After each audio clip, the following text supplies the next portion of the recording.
the skid. The guys that we work with are out on the end of a string, and their lives are in our hands.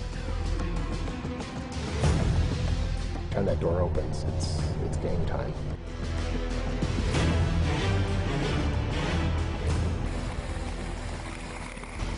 The worst part was when she released her hand from that rock. You don't do something right, you know, somebody's going to die. Okay, looking for them. 17 whiskey, stay there. Just be over the 4 stacks now, picking up a primary target only, actually indicating 1,300 now. Okay, looking for them. Observatory 1.7. Today it's a morning meeting for Sunday. Things are gonna be active today. We have possibilities of fires, red flag going on.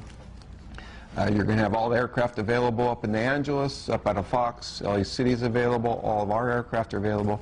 So just be aware of what's going to be going on today. Who knows what's going to happen. You guys be safe today. Have fun.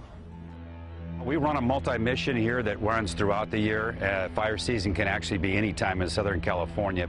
You can have rescues at high elevations in the snow, and in that afternoon you can be at the beach with drowning accidents, and we have over the side in the cliffs.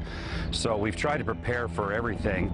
We also provide an EMS, so I have anybody who needs to be at a trauma center within 30 minutes. So that can be a gunshot, can be any type of head trauma that they need to get to the hospital.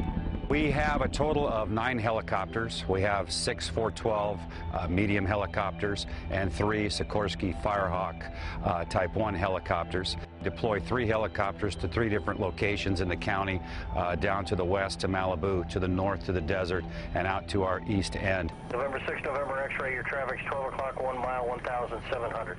6 November X. Spent 22 years in the Army as an aviator, and about 18 of that was spent in special operations aviation. 259. Having that unpredictability in your work, for me personally, is something that I absolutely need, and that's kind of what keeps me motivated about what I'm doing on any given day. Did you see ground rigs down there? 70 and 71, I was in Vietnam. And most of us flew Hueys back in the day. We all cut our teeth on them, all us old Army pilots. So this 412 is really just a Huey on steroids. We're getting kind of long in the tooth.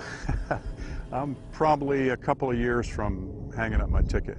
And I think I'll scratch my horse's bellies. Working on the rescue helicopters is a real dream come true. To see this helicopter land or make a water drop on an incident, it's a sight to behold, and it gives you a certain a rush.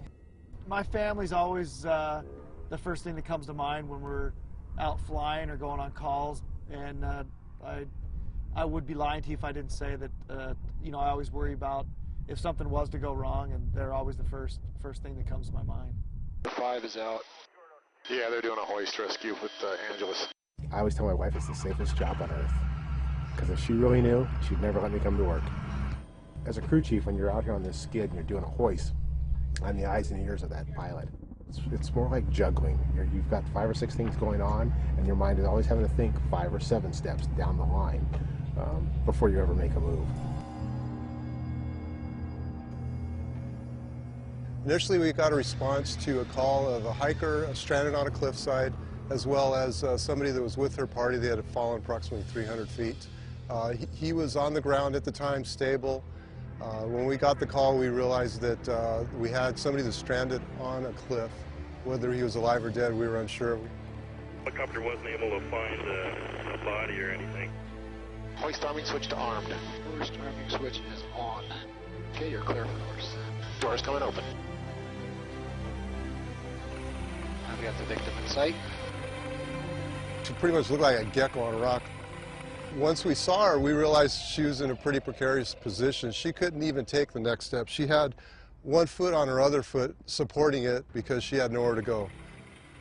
My partner and I realized that she was in that much trouble. We decided to use a Curely strap, which is something we use only in a situation where the patient or the victim cannot release themselves from the rock or from whatever they're holding on to.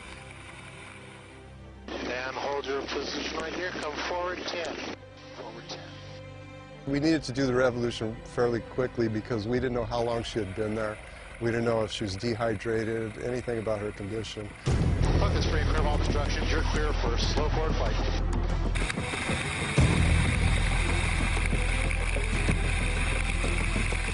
Okay, continue to 420.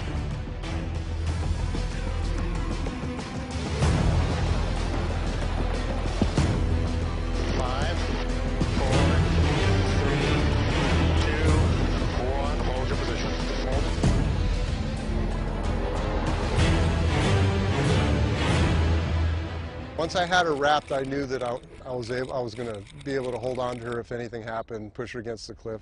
Even if I had to bear hug her, that would be an option. We were taking quite a beating at the time, just getting hammered by rocks. We're getting pretty strong winds off the helicopter, probably 80-mile-an-hour winds, and it's picking up rocks and running them down the hillside. So she had no helmet on, nothing, so whatever I was hearing in my helmet, she was getting on her head. So we knew we needed to move quick. And that's 77 feet out. I have an okay, you're ready to come up with about 7 feet of slack. They're coming online, they're off the ground, and they're now free and clear of all obstructions. Okay, easy cover.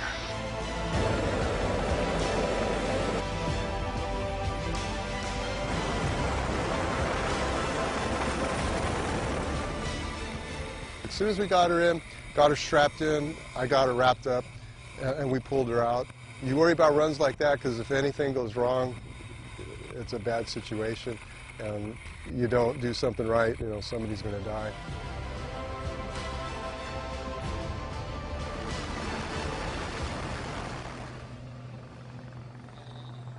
Usually you get the hug in the aircraft as they come in. It's like you get the hug. That's very fulfilling, but then again, that's my job. That's what I'm paid to do. It's not as if I was at home on my couch and somebody said, "Hey, you want to go up to the mountains and save somebody?" I'm paid to do this, and I take great pride in my work. It's very difficult. Old dogs, new tricks. Very difficult to try to overcome that age. That's for me. Now hold on for a second. It's probably my agent.